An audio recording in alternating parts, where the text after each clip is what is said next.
Alors que les Parisiens s'adaptent au confinement et aux mesures de distanciation demandées par le gouvernement, qu'en est-il des sans-abri dans les rues de Paris? Ici, l'accueil de jour d'Emmaüs est encore ouvert pour le moment.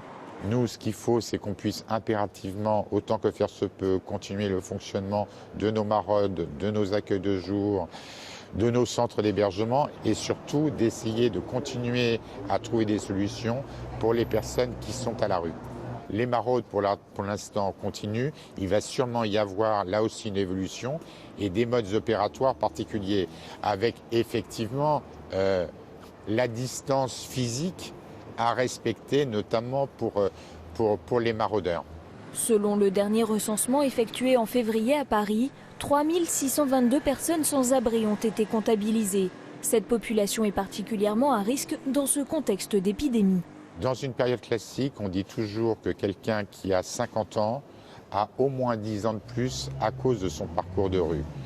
Imaginez ce que ça peut représenter dans une période d'épidémie à l'heure actuelle. Nous avons des personnes qui sont fragilisées par leur parcours de rue, mais aussi par leur état physique, qui peuvent être atteintes de maladies respiratoires, de diabète. Donc voilà pourquoi on est inquiet. La trêve hivernale prolongée de 2 mois permet à 14 000 places d'hébergement de rester ouvertes. L'aide alimentaire se poursuit avec des mesures adaptées. Certains accueils ont fermé leurs douches pour éviter le risque sanitaire. Toutes les associations essaient d'anticiper et de s'adapter, mais s'inquiètent aussi énormément. C'est également le cas à la Croix-Rouge. Il ne faut pas que cette crise, ce soit une double peine pour les personnes les plus vulnérables, pour les personnes les plus démunies. Il faut vraiment qu'on puisse maintenir nos activités à direction des personnes à la rue. On leur distribue plus qu'à l'habitude des produits d'hygiène, des biens de première nécessité aussi pour ne pas aggraver, on va dire, leur situation, puis faire du repérage pour qu'ils puissent aussi bénéficier de notre système de santé. Les associations négocient avec différents ministères. Une solution pourrait être des centres de confinement spécifiques pour les sans-abri. Le gouvernement souhaite mettre en place dans les jours qui viennent des centres qu'on appelle centres de desserrement, qui sont des centres en fait, d'isolement sanitaire pour les personnes sans domicile fixe, dont l'État ne nécessiterait pas une hospitalisation, mais qui ne peuvent pas retourner, qu'on ne peut pas laisser retourner soit à la rue, soit dans des établissements d'hébergement d'urgence pour ne pas contaminer les autres personnes. Julien Denormandie, le ministre chargé de la Ville et du Logement, a annoncé ce mercredi le déploiement peu à peu du dispositif sur tout le territoire. En lien avec les préfectures et les agences régionales de santé, plus de 80 sites ont été identifiés dans toute la France pour un total de 2875 places. Les associations en charge de ces centres demandent en urgence des masques, insuffisants pour le moment, pour que leurs équipes puissent prendre en charge les patients positifs au Covid-19.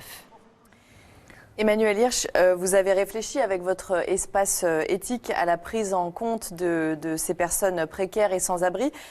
Dans quelles conditions, comment on peut leur garantir d'avoir les mêmes droits que tout le monde finalement ?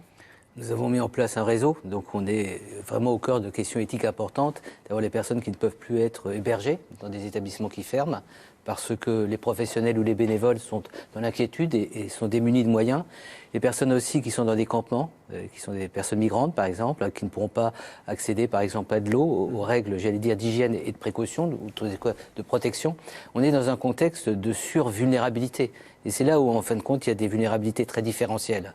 On voit la mobilisation aujourd'hui des grandes associations, notamment dans le cadre de Meraude, mais il faut bien comprendre que c'est vital pour ces personnes que d'avoir un contact régulier en termes d'alimentation, en termes également de relations. Toutes ces questions de socialisation pour les personnes au domicile, dans les EHPAD ou dans la rue, sont des questions fondamentales d'éthique politique, c'est pas d'éthique médicale. Et chacun peut assumer sa responsabilité.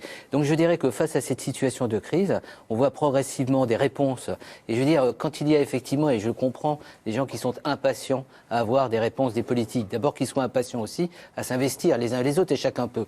Mais je dirais qu'on rentre dans quelque chose dans la longue durée, et on voit progressivement toute une créativité. Je pense que la patience, c'est pas quelque chose comme ça de théorique, mais savoir que la précipitation, les pressions, les prises de position totalement intempestives ne sont pas conciliables avec quelque chose qui relève de la confiance. Et donc mon dernier message, véritablement, c'est pas un message d'éthique, c'est faisons-nous confiance les uns et les autres. Le chef de l'État a été très précis dans ce domaine et il faut que les initiatives associatives soient soutenues. Chacun, aujourd'hui, peut aussi apporter un soutien à des associations d'une manière extrêmement concrète en aidant sur un point ou un autre. Donc je dirais que moi je suis plutôt confiant parce qu'on voit une mobilisation, même à partir du domicile.